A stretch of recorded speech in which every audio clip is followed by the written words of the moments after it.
I think it was more of a retreat, to be honest with you, because when I saw that question, to me it was like, it made me start thinking about the events that happened when I played rugby, and especially like 1968 with, you know, Martin Luther King being assassinated and Robert Kennedy, and then, you know, as we move on and go to Kent State, I think the whole change at Fairfield evolved along with that. And in fact, in the spring of '70, which I wasn't there academically, I was there physically, in the spring of '70, they did a pass-fail. And a lot of people liked that, and a lot of people didn't like that because, you know, they were trying to get into competitive schools. And you still didn't get by on the pass-fail. I passed everything. I failed nothing. Well, you know, Bruce and I went to high school together. Elementary and school grammar together. school. So we've known each other since we were, oh, say 10 years old. So we had rites of passages together as friends. And when we came to Fairfield, it was still a time of the early mid-60s, like the Beatles and everything, and it was for us it was an easy time, a fun time, right? And then you know, we went to Catholic grammar school and high school, so we knew the routine. And Catholic college. And I think what happened was when we came into college, it was like an escape. Like I escaped my parents. It was the happiest day of my life when my parents dropped me off. That's where the escape was. Waving goodbye. Yeah. Was the escape, right? It was the For escape. us, it was the escape. Not that they were so bad, but you know, you're on your own. And then, you know, Steve Ryan, our great friend who passed away, he joined the rugby club the first season in '66, the fall. Then he got all of us. We had 18 guys or so from Fairfield, from Bergen Catholic, that went to Fairfield, and all the guys in the dorm, right? Mm-hmm. Yeah, on both sides. He lived in Loyola 3, I lived on Gonzaga 1. So that's when we were introduced to rugby. And it was like a second family to me at Fairfield. I would say that. You know what it was? And it was an idyllic existence. You know, of course we had to go to class, but you know, we had a lot of partying and drinking, some young women sometimes, you know, so it was a happy time.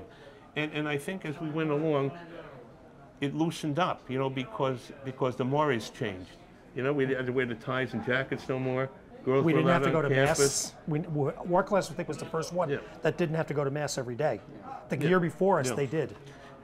You know, it was expected, yes. So he was part of the, you know, not the diverse, but he was part of the infamous Father's Day weekend, where the fathers were up there and they were drinking beer with their children, and then the children got suspended.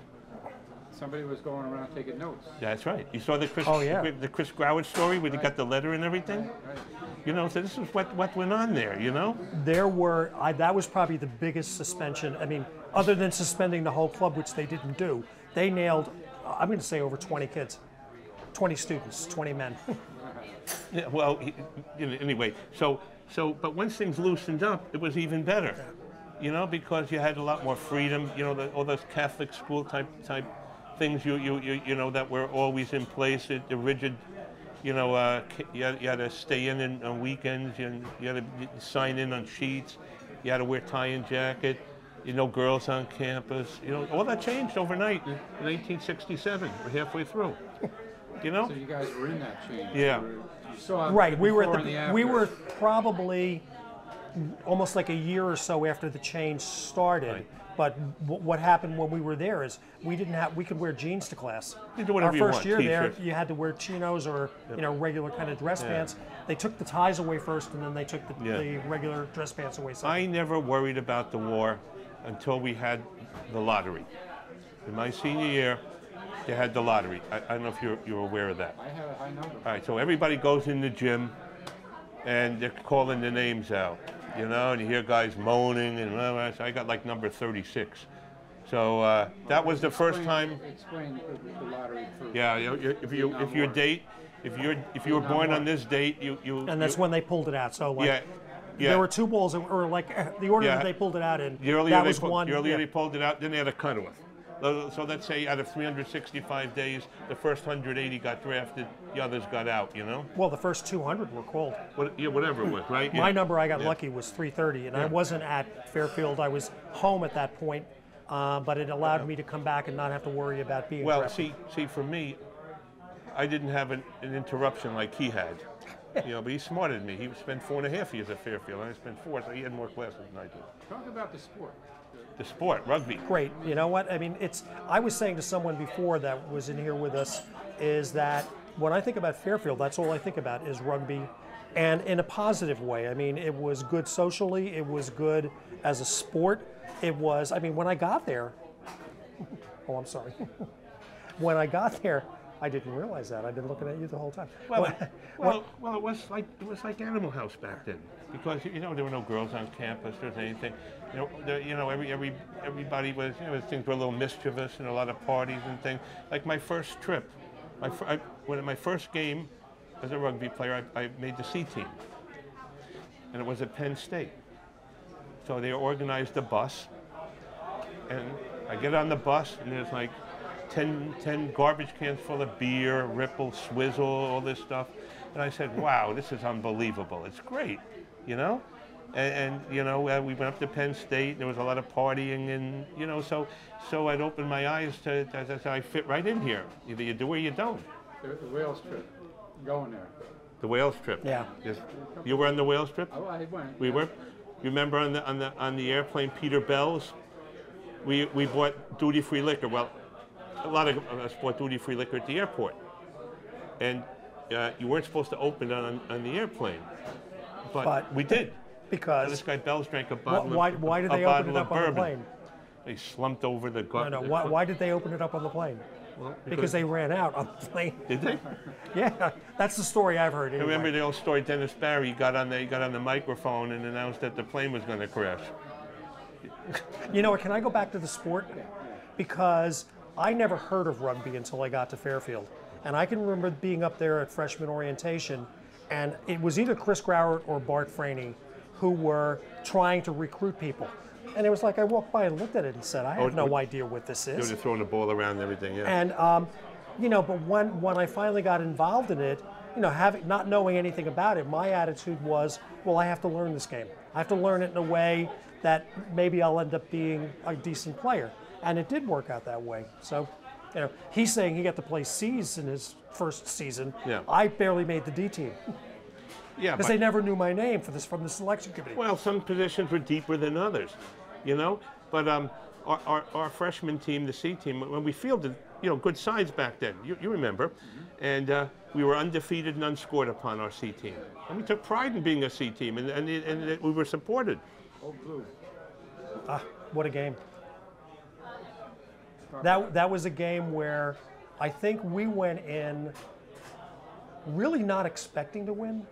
But we went in and said, we'll just play our best. I mean, they're clearly supposed to be better than us. And when we came away winning that game, we couldn't believe it. Well, they were ranked like 3rd in the nation by that sporting magazine. And I always go back to, it was all about the team. It isn't about what one individual player can do. Anybody who was able to excel as an individual player was only able to do it because they had a good team behind them. And the team would allow you to take risks. And they knew, if you messed up, you were going to get back in, somehow you'd recover from whatever your mess up was. But, yeah. Essex, you guys were involved at the beginning with Essex? Early Essex was a hoot because, Essex was founded the year before. Yeah, year before, but they had to wait for us because they didn't have enough players, Chris, right? But even when we got there, they didn't have enough players for 2 teams. Well, but we were able to field a very competitive team because the team of Fairfield All-Stars, right? For the most part. Fairfield's sort of legacy in terms of East Coast rugby, would you say that it, overall, I mean, as a Fairfield team itself, and then with Essex, and all the other ways that Fairfield Rugby has I agree. The experiences in life that you have as in those formative years, you keep them on. You come back, like today, I haven't seen Chuck Dombeck in maybe 40 years. We talk like it was yesterday, right? But what you were saying, I think the situation is, I don't know why I didn't realize this. This is like one of these things where, I didn't realize Fairfield only started in 1963. Until well after that. So I played there in '67.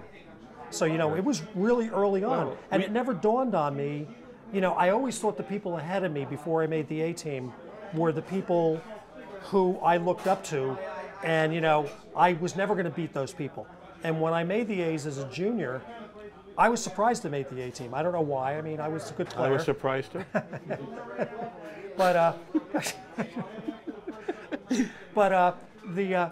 but when I played from that point on, I was pretty humble about what I accomplished.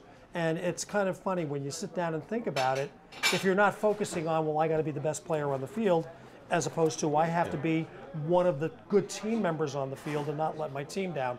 I think to me, it taught me a whole lot. And I never was in a sport where you shook the other team's hand after the game, whether you won or lost. And I coached middle school sports, and that was one of the things I said to them, is I don't want to, if you lose, I want you to be good sportsmen. And I think we always were. I think if we were ever upset at anyone, it was the ref. Chris, the most important thing for me was how we were treated by the upperclassmen. There was no hazing. There was no pecking order. We were treated as equals, and we were welcomed into the family. And that's what made me feel really comfortable, and a lot of the traditions of the club and everything, it just was like a family, like I said. Like I was talking to some of the younger fellas before today. Like, did you still have the Sherwood Island tradition with the Golden Jock when you were there? But they don't have things like that today. It was a bonding. It was a rite of passage with the underclassmen taking over and giving the seniors a farewell, right? Running the gauntlet and the whole routine. Just little things like that. And the friendships, but they stay for life. Chris, you were talking about how Fairfield branched out, and Essex is probably the biggest part of that branch out that they did. And I think about when, we were a team trying to break into the New York League. I mean, it wasn't really a league, but it sort of was. It was kind of closed a little bit. They were all old boy networks. Yeah, but you and I made a New York City All-Star team. And I don't know if anyone from Essex or Fairfield has ever made it since we made it. And we both played together, and we won both games, and we were coached by the guy from the New Zealand All Blacks, Fred Brown. Fred Allen. What? Fred Allen.